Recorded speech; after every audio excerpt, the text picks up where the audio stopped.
It's time for another Dice Tower review with the Charters family. Hi, my name is Rich Charters. And I'm Jenny Charters. And today we're going to be doing our first and very possibly our last board game video. And we'll be taking a look at Mr. Jack Pocket. I hope you enjoy our first ever video. Now, Mr. Jack Pocket is a very quick little game for 2 players, right? Right.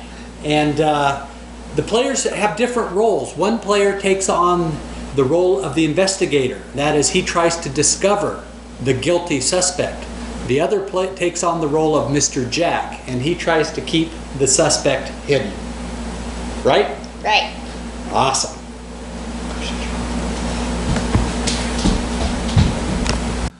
Okay, to understand the game of Mr. Jack Pocket, you have to understand the 5 components that come in with the game.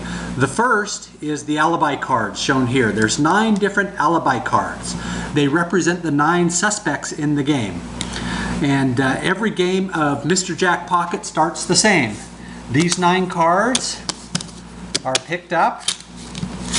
They're randomized, so you shuffle them. And then one player draws a card, and whichever card he draws, that will be Mr. Jack for this game. That is the suspect that is guilty during this game. The others remain hidden. And the whole object of the game is for the investigator to figure out who the guilty suspect is, and for Mr. Jack to keep the identity of the guilty suspect hidden throughout the game. Now, these cards are called alibi cards because if the investigator can sometime in the game draw one of these, then this suspect has a perfect alibi, and he knows that in this case the inspector is not guilty of the crime. Okay, here's how you set up a game of Mr. Jack Pocket. I take the 9 street tiles and I shuffle them randomly. I turn them, change the orientation, things like that, make sure it's completely random, and then I just lay all 9 out randomly on the table like this, and the detectives are spaced like this. The only rule is each detective needs to be looking at a wall to start the game. So I turn them, the tiles that are just in front of these detectives, they're facing a wall, and setup is really that quick. I create the board by randomly placing all 9, put the detectives in this spacing, I lay out my turn tokens so we're ready to go, and I have my action tokens close, and then as I showed earlier, I have to randomly select one of the alibi cards to identify who the guilty suspect will be in this game. So that's how you do the setup. The next component of the game is the 9 street tiles. You'll notice that the 9 suspects are printed on each of the street tiles on one side, and on the other side is blank. The third component are the detective tokens. There's 3 of them. Sherlock Holmes, Watson, and their dog Toby. So this game consists of these detective tokens rotating the board in a clockwise manner is one thing that you can do. Another action you can take is to rotate the street tiles or even switch their locations is another action that you can do, and we'll talk about those actions in a moment. At the end of each turn, Mr. Jack has to reveal whether or not the guilty suspect is visible. So in this case, if you recall, the guilty suspect was here, John Pizer, and he's located right here. So based on where the detective tokens are, Mr. Jack would say yes. He would of course not point to him, but he would say yes, he's guilty. So I would say, okay, these 3 suspects are visible, these 2 are visible, but this suspect is not visible. Therefore, I know he is innocent, so I turn him over. This suspect is visible from Toby here, but this suspect is visible from no one, so I turn him over. And this suspect is visible from none of the detective tokens, so I turn him over. Notice I'm very careful to make sure the orientation of the streets does not change when I flip the tiles. And in this manner, the detective was able to eliminate 1, 2, 3 of the suspects. If the detective can get it down to there's only one suspect left, it would of course be this one, John Pizer, then the detective would know that he is guilty, and the detective would win the game. If there are at least two suspects left through the end of the game, then the investigator was not able to figure it out, and in fact, Mr. Jack would have won that game. So that is how suspects are eliminated from the game by the inspector. But to really understand how this works, we need to understand the final two components of the game. So let me show you the turn tokens. On each turn, there are 4 actions that can be done. They're represented by these tokens, and you notice they're double-sided with different actions printed on sides. So there's 8 possible actions, 4 on one side and 4 on the other. To start a turn, you randomize these, and the way the rules say to do it is just toss them in the air, and whatever they come down, these are the 4 turns that the 4 actions you can take on your turn. And once you take that turn, then you flip all 4 of these over, and you have 4 different actions you take on the next turn. So that's how it works. You do 4 actions, you flip them all, and you do the other actions. And then for the third turn, you re-randomize them by tossing them again. So that's kind of how you determine. So we're going to talk about each of these actions and determine what they do. Okay, as I said, there's 8 possible actions in the game of Mr. Jack Pocket. 4 of those 8 actions involve moving the detectives. If you remember, I said you move the detectives clockwise around the board. Let me show you how that works. This action is saying I can move Toby, and if I have the big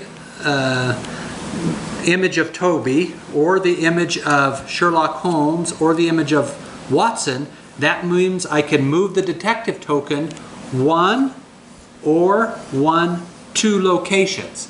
So that's how you move these detective tokens around the board. In addition to those 3, the 4th is the Joker, or the wild card, which says that you can move any of the 3 that you'd like to move, but in this case you can only move them 1 space. And the other rule is that if you're playing Mr. Jack, you can actually move them 0 spaces.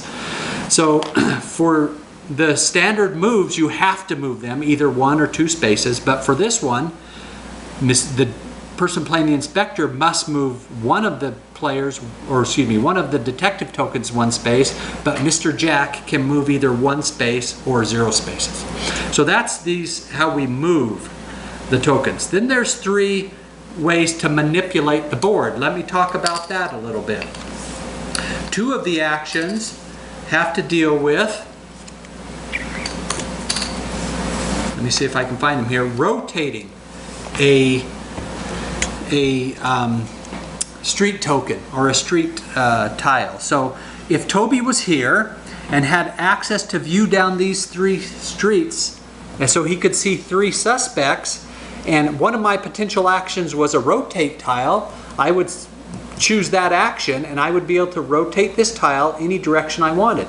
In this case, I may rotate it like this, so that in fact Toby could see down no streets because there's a wall right in front of him and his view is blocked. So that's how the board is manipulated by these rotate actions. The third action that has to do with manipulating the board is this one, which is switch the locations of 2 tiles.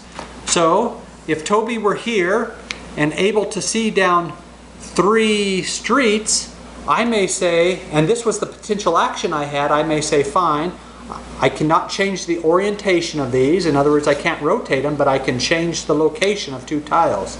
And if I played like that, Toby would not be able to see down any streets because, again, there's a wall right in front of him. So that's how you manipulate the board. The final action, there's only 1 of these, is the alibi card, which is very simple. That action says you simply draw an alibi card, and by drawing these cards, if I'm the inspector, I can eliminate them. So if I drew this and I could say, okay, this matches this suspect. I know he's no longer guilty because he has a perfect alibi, and therefore I turn him over. And that's the alibi action. And the final component of the game is shown here, the turn tokens. This game has a maximum of 8 turns that you can take.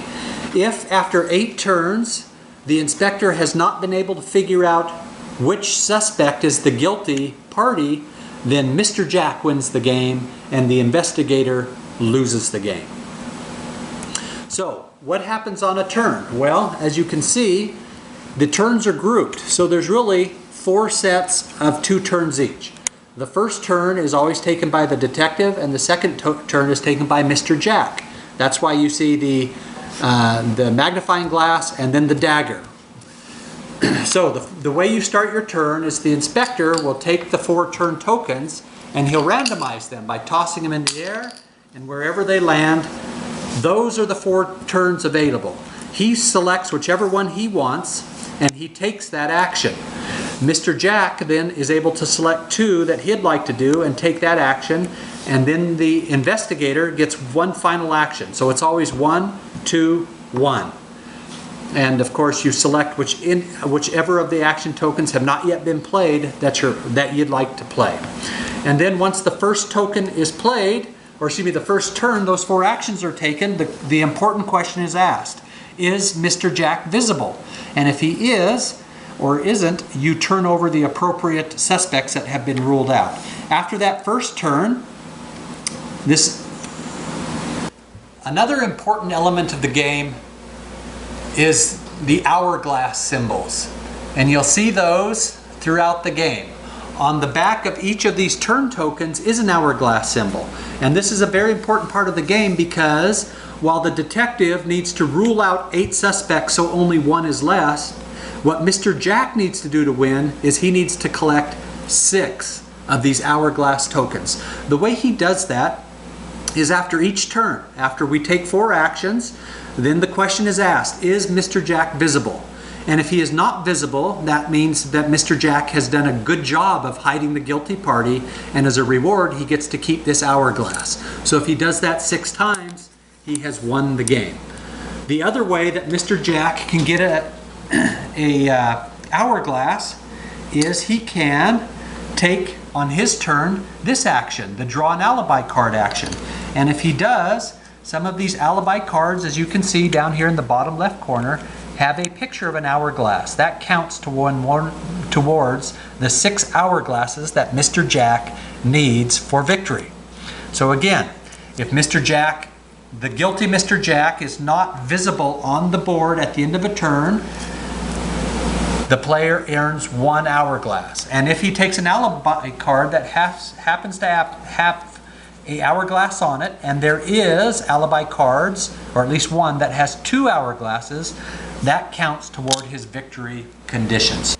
So, once 4 actions are taken for the first turn, the important question is asked, is Mr. Jack visible? And if he is not visible, then in fact Mr. Jack would get his hourglass. But if Mr. Jack were visible, then the inspector gets the hourglass. The hourglasses don't help the inspector win the game, but because Mr. Jack didn't get it, that's good for the inspector. Now, to start the next turn, these 4 action tokens that we saw earlier are turned over. And now, Mr. Jack goes first. So he has the option to select whichever one he'd like to do, and he plays that action. And then the inspector takes 2, and then Mr. Jack takes the final action. And then after those 4 actions, again the important question is asked, is Mr. Jack visible? And based on the answer, one of the players will get this hourglass as well. And that proceeds turn after turn until either there is only 1 suspect visible on the board, which means the inspector has figured it out and he wins the game, or until Mr. Jack has collected all 6 hourglasses and therefore he has won the game. So I hope you enjoyed our first video, Mr. Jack Pocket. Now let's talk about how we rate this game. Jenny, how do you like the game? I'd rate this game 5 stars. I'd rate it that because it's fun for 2 players and it also gets your brain working. Awesome. I think this game is an awesome game as well. I'd probably give it 4.5 stars.